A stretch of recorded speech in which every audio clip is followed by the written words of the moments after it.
Shoutout muna sa mga subscribers at mga nanonood. Lance TV, Modi Vlogs, Teresa May L. Asupan, Mickey Lolman, Bilik Studio, Michael Thomas, Dave Riz Dev, The Sports, Alborario ng Angeles City, Infax. I also want to thank Reddit users Chirio Martinez, NM Nurse, and 1950s Fashion Vera for sharing their stories with us.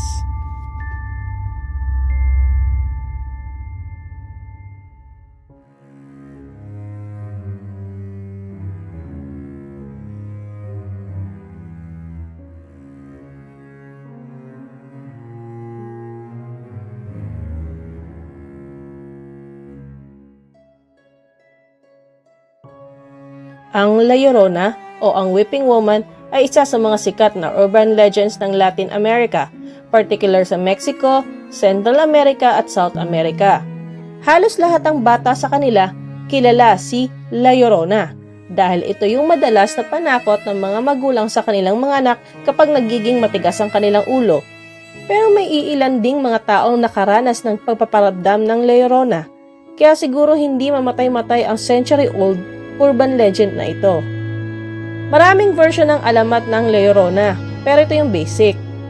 Noong unang panahon, ang babaeng nagngangalang Maria ay nag-asawa ng mayaman at nagkaroon sila ng 2 anak na lalaki. Kalaunan ay hindi na napapadal sa pag-uwi sa bahay ng kanyang asawa at kung umuwi man ay pinapansin lang ay ang kanyang mga anak. Minsan ay nakita niya ang kanyang asawa na may kasamang ibang babae. Sumama ang kanyang loob at dahil doon ay nilunod niya hanggang sa mamatay ang kanyang 2 supling. Pinagsisisihan niya agad ang mga nangyari at siya ay nagpakalunod din hanggang sa siya ay mawala ng hininga. Simula noon ay nakikita siyang palutang-lutang sa lawa na suot ang kanyang funeral gown. Maririnig mo siyang iyak na habang hinahanap ang kanyang nawawalang mga anak. May mga nagsasabi na nangingidnap daw o nananakit siya ng mga bata. May iba naman nagsasabi na nanakit din daw siya ng mga babaero, lalo na yung mga pamilyado na.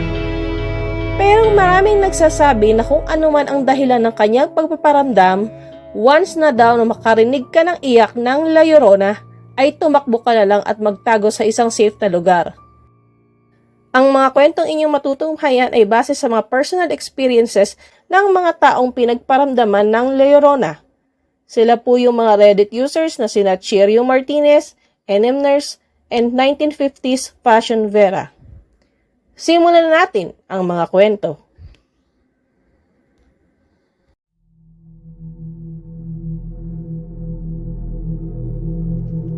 Nangyari itong experience ko sa La Llorona nung bumisita kami sa hometown ko sa Puebla, Mexico noong 2008. Summer ng mga panahong yon.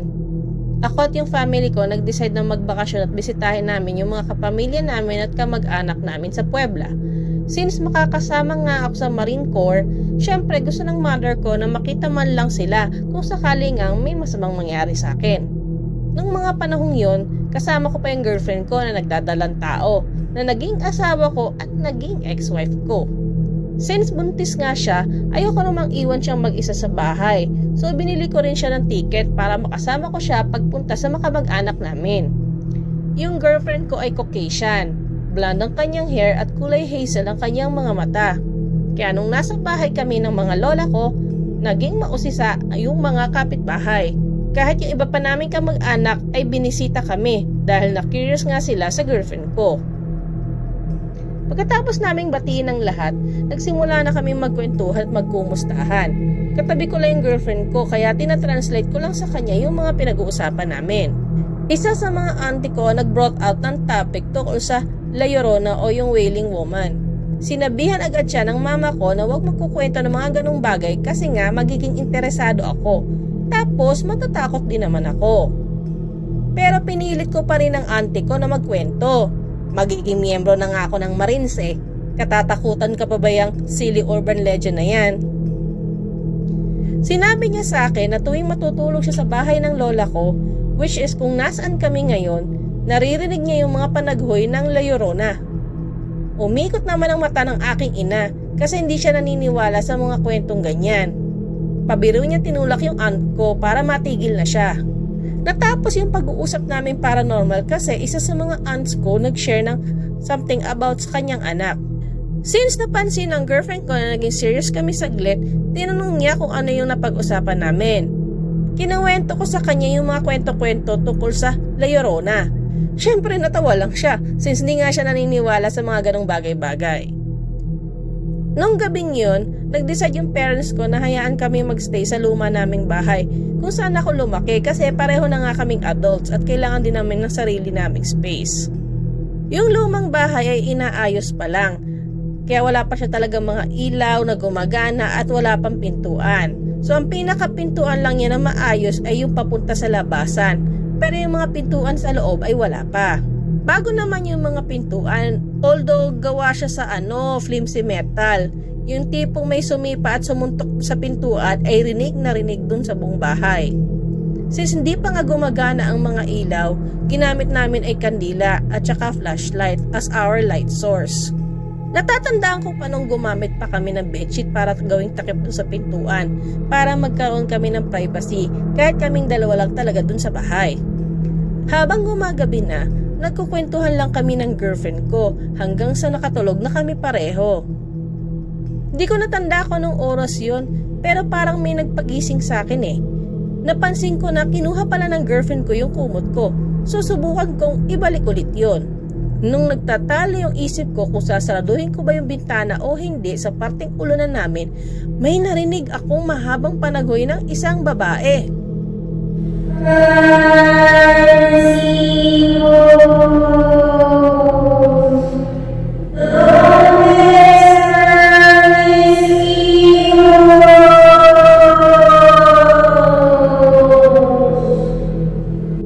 Medyo distorted siya at paos nga yung boses niya eh. Yung parang matagal na siyang sumisigaw at malapit nang bumigay ang kanyang throat. Parang tunog niya galing sa lumang gramophone.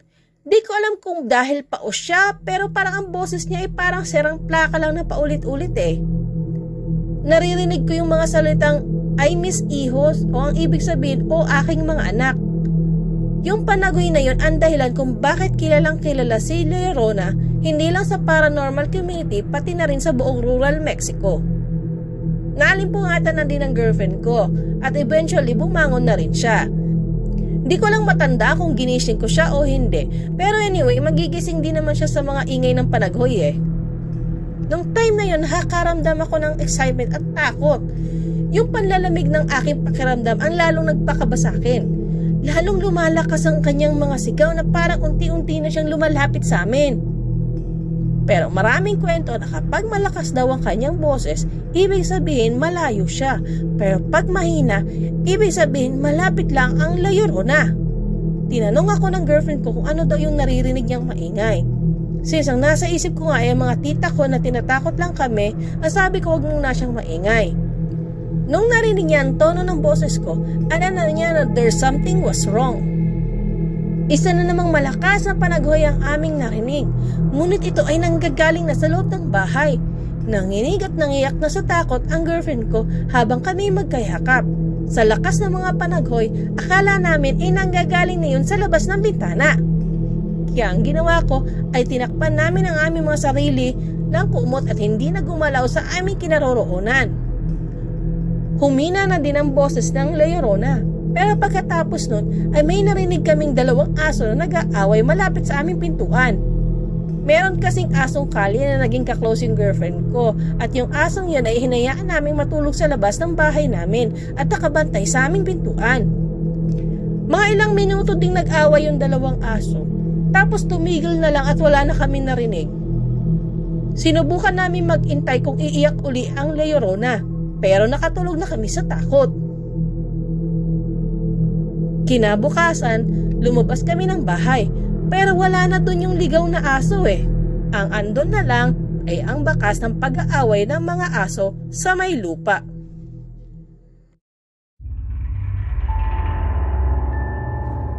Hindi ko ito experience. Karanasan ito ng mother ko nung siya ay 10 years old pa lamang. Nung time na yon, nagstay siya sa bahay ng friend niya na malapit sa kanal along the highway. Wala namang kakaibang nangyari maghapon. Naglaro lang sila. nagbike, yung mga typical na girl stuff. So sumapit yung gabi. Syempre, kailangan na nilang umuwi kasi nagsisimulang magbukas yung mga street lights. Andun lang sila na nagstay sa kwarto ng kaibigan niya. Nakikinig sila ng radyo at naglalaro ng baraha. Gabi na sa labas at maririnig mo lang ay tunog ng stereo sa loob ng bahay. Biglang nakaramdam ng matinding takot at kaba yung mother ko. Pagkatapos, doon na siya nagsimulang makarinig ng pag-iyak ng isang babae.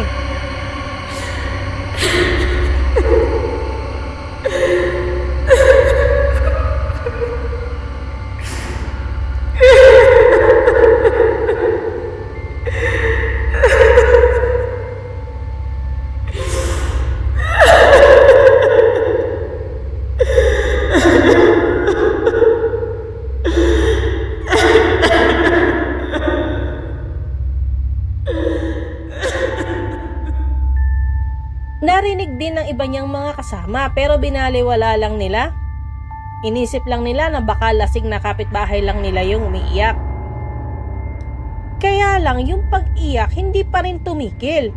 Lalo pa nga itong lumakas na nakakairritable ng pakinggan. Napatigil yung mother ko at yung mga friends niya kaya sinubukan nilang sumilip sa bintana para nga i-check kung sino nga yung umiiyak. Pero pagsilip nila, lalo lang lumakas yung hagulhol ng babae. Mas malakas pa nga yung hagulhol kaysa dun sa tunog ng stereo nila eh. Ang sabi pa nga ng mother ko, ang sakit daw sa tenga nung iyak niya. Tinatakpan na nga nila yung mga tenga nila. Takot na nga daw sila nung mga oras na yon. Biglang pumasok sa room yung lola ng friend niya. May dala siyang holy water at rosary. Nagdasal yung lola niya using Spanish language at malakas ang boses niya para madaig niya yung lakas ng pag-iyak ng babae. Nung nagsimulang magdasal si Lola, ay naglabas na rin ng static sound yung radio, tapos nagpatay-sindi din ang mga ilaw. Parang nagpapaligsahan sa lakas ng boses si na Lola at yung Llorona, hanggang sa tumigil na ang pag-iyak. Nag-pray over na rin yung lola ng friend ko sa nanay ko at sa apo niya. Dinala lahat sila sa living room at sinabihan na huwag muna silang bumalik sa kwarto at huwag silang sisilip sa bintana. Kinabukasan nakauwi yung nanay ko sa bahay nila pero wala siyang binabanggit kahit kanino tungkol sa mga nangyari. Kahit ngayon lang niya shinare sa akin ang kanyang kwento, nararamdaman ko pa rin ang takot na nararamdaman niya kapag naalala niya ang experience niya sa La Llorona.